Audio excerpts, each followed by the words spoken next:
Here she blows.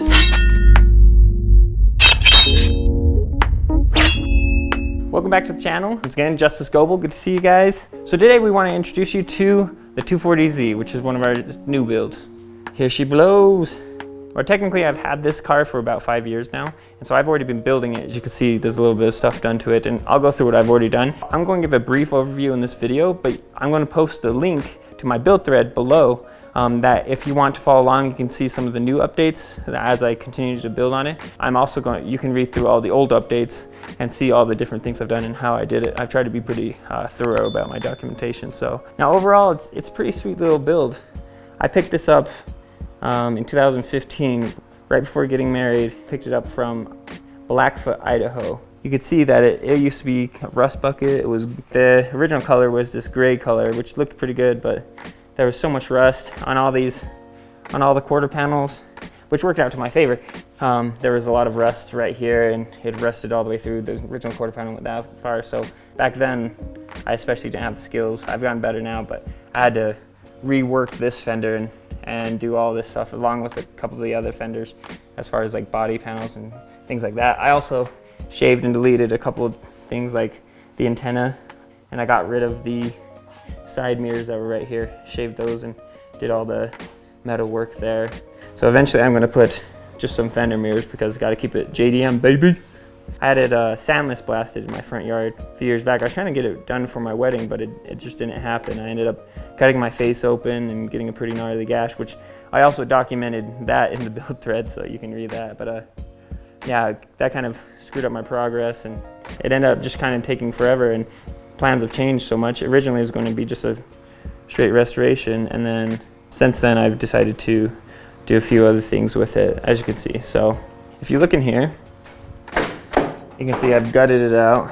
I restored the dash. It's up in my attic right now, so you can't see it. So I'm still debating, I might put the dash back in since I spent so much time restoring it and just like kind of cut it to fit over the bar, or I'm kind of leaning towards not doing that and just putting a digital gauge in there, some digital gauges.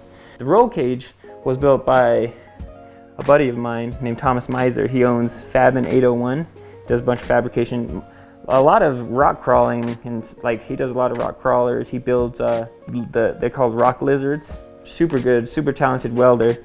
I originally did some trade work with him in exchange for this roll cage. But overall, he did a phenomenal job. If you guys are looking for any builders out in Utah, he knows how to do it.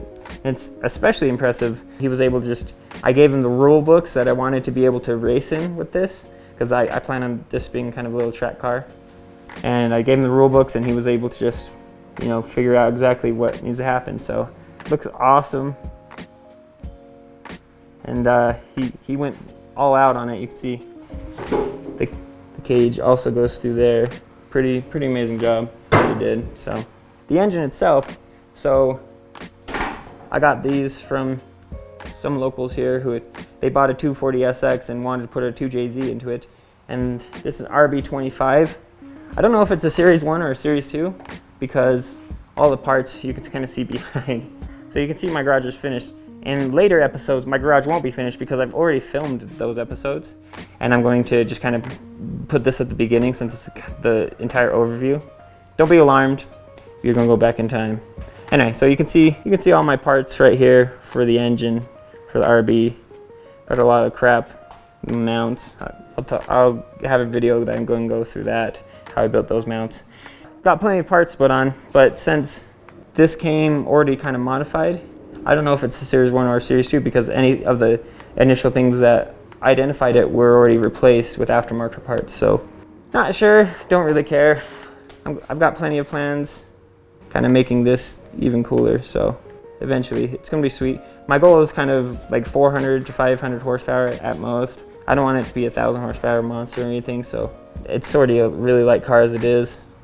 Got some paint on there apparently, whatever. As you see, my car is super dusty right now. Since I did all the work, I did the drywall with it in here, and so I need to clean all the drywall off and just poop. Poop. Some of the other stuff I've done, I changed the front air dam. Can't really see it because of my razor. This is really cool. So you can see in here, You see that there's two brake master cylinders right here, where originally there were only one. I fabricated up this bracket right here to hold two. I had to cut out this, and it's a Willwood and Tilton. So I ended up getting a way good deal on a couple of master cylinders on eBay that were used, and so they were kind of mismatched. But if I remember correctly, it's a 1" and a 7/8 or 3/4. I can't remember. Anyway, so I put these two, and the reason being, I even had to redo some of the lines in order to make this work. The car, for racing, I got rid of the brake booster, and I wanted a little bit more control and feel. And so so you can see on my brake pedal up here, if you look through that hole, I've got a balance bar. So what I had to do is I had to pull the brake assembly out. I drilled a hole right in here on the brake pedal and had to weld in a sleeve that there's this rod that goes back and forth between it. And I can adjust with a little twisty knob. I'll show you that in a sec. I can adjust the bias to go towards the right or towards the left just by twisting as I'm driving. And what that will do is one of those, let's say for instance, the one on the left goes to the front, the one on the right goes to the back. If I push it to the left, I'm going to get more bias towards the front as I'm driving around, which is super cool. It gives me a little bit more brake feel and control, and I'm able to kind of just adjust things on the fly, which is really cool. Ultimately, that's going to be a pretty sweet setup. I might have to decrease the size a little bit and swap the smaller one over here and put an even smaller one on the other side. But I'm going to test that out first and kind of feel how it is. I also, part of that, I had to drill the hole in the brake pedal a little bit higher, which will give me a better angle and a little bit better leverage on these. And so I was only able to go up about a half an inch, but it increased that angle or the leverage pretty drastically. So we'll see how it goes when it's put into actual practice. But anyway, so part of the reason I did this RB25 swap in the first place, I always planned on swapping it, but I had a perfectly running L series. An L24 it was naturally aspirated, and it ran really well.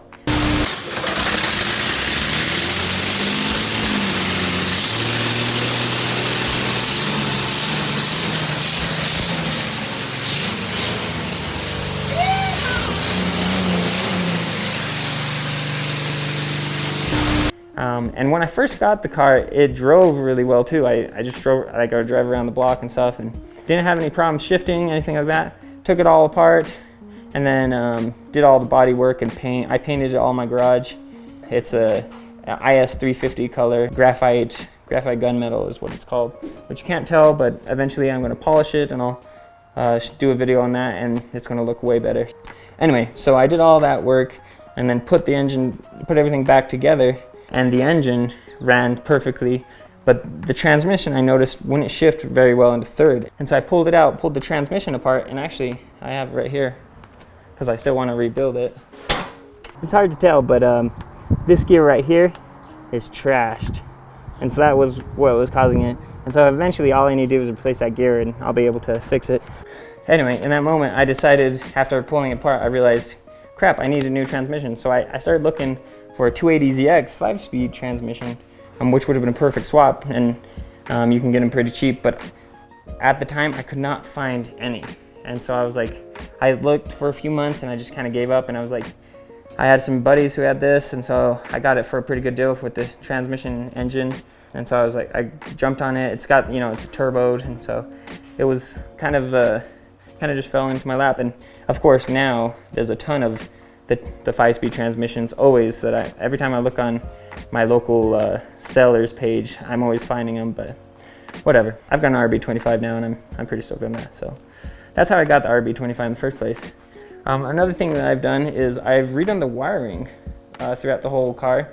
My initial wiring, actually, when I was taking it apart, I was messing with it, and it started on fire. So you can see I got a painless wiring kit. I rewired the whole car going through, and still have some stuff that I need to do down here, and I'm kind of deciding how much I'm going to do, like blinkers and crap like that. But after rewiring it initially for the L series, it ran perfectly, and I was able to do a couple of different things to the L series that were cool, like I'd upgrade the alternator and stuff. Anyway, it was pretty sweet. So one of the challenges of having the RB25 is I also needed to upgrade the fuel system. It's one of those things, once you upgrade one thing, you have to keep upgrading everything else.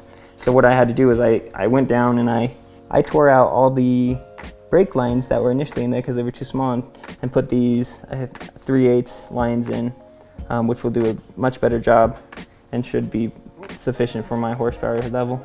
And I ran them all the way back as clean as I can.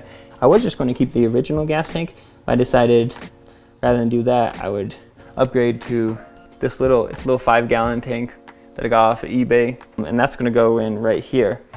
That'll be another video coming up. So the system's pretty sweet, actually. I copied some dude off of the forums who did a pretty sweet setup. So essentially, my gas tank's going to sit right here, and you can see I've got 2 pumps. So this fuel pump pulls from the fuel tank itself and puts it into the surge tank. This fuel pump pulls from the surge tank and pushes it up to the engine because it's a more high-powered one, right?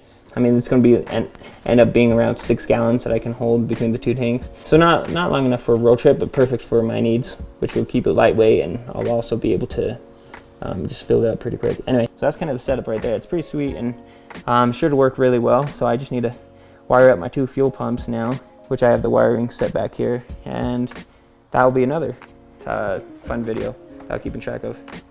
So yeah, there's a crap ton of things. I also got these new wheels, which is pretty sweet. Just American Eagle Alloy or whatever, racing wheels. Oh, the part of getting the RB in there, you notice the cross member is towards the front of the engine.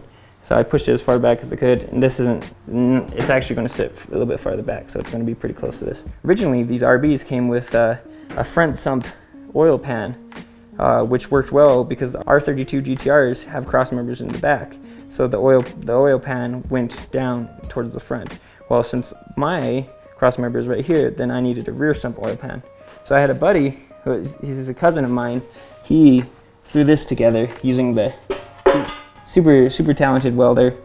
This thing is like a tank too. It's like I could double it as a skid plate and it would work, but it works well for me. I wasn't too worried about like trying to reduce weight with the skid or with this. So I just wanted it to be durable, and you can see it actually is deeper, so it holds some extra fluid. And so he did a bunch of measurements. He used the original flange for it, and we swapped it around, and he did all these measurements. I've got a bunch of crap in here for the fuel system, but you can see it's pretty amazing little job that he did. You can see the craftsmanship on this is top notch, pretty stellar.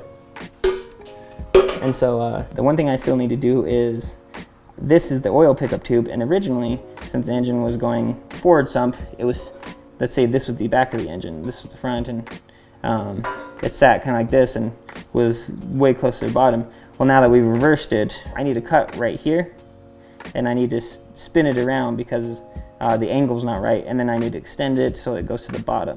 So once I get that done, then I can bolt this back all the way up and have that permanent on the engine, which I'm really looking forward to. Another video that's coming up. There's a ton of crap that I've done that I haven't covered that you can read through the build thread, and you can see all my mistakes. You can see all my things that I was learning at the time, because this is really a learning project car. I'm not a professional car builder myself. I make videos for a living, so this was just something that I wanted to do as a hobby, and it's taught me a ton. This car was originally, originally I had different plans for it. Things have changed over and over and over again, and you can actually read about that in my build thread that I've already talked about. You can see the mistakes I've made, you can see kind of the changes that I've made as this has evolved into what it is now. And it's getting really close to the final iteration, so I'm actually looking forward to finishing the build thread on video, and then also getting a lot of cool footage that I'll be posting on here of me doing events and different car shows and things like that. And so stay tuned for that crap. If you're really interested in the different things that I've done, go check out the build thread. Ultimately, we appreciate anything that you guys can do for us by sharing this video or liking it, or commenting on it below and kind of sharing your favorite parts. Also comment below and let me know what I should be doing, or anything that you, like if you're an RB25 expert, give me a heads up as to anything that you think I should fail. I've got some plans for it to make it bulletproof, but always looking for a little bit of extra knowledge.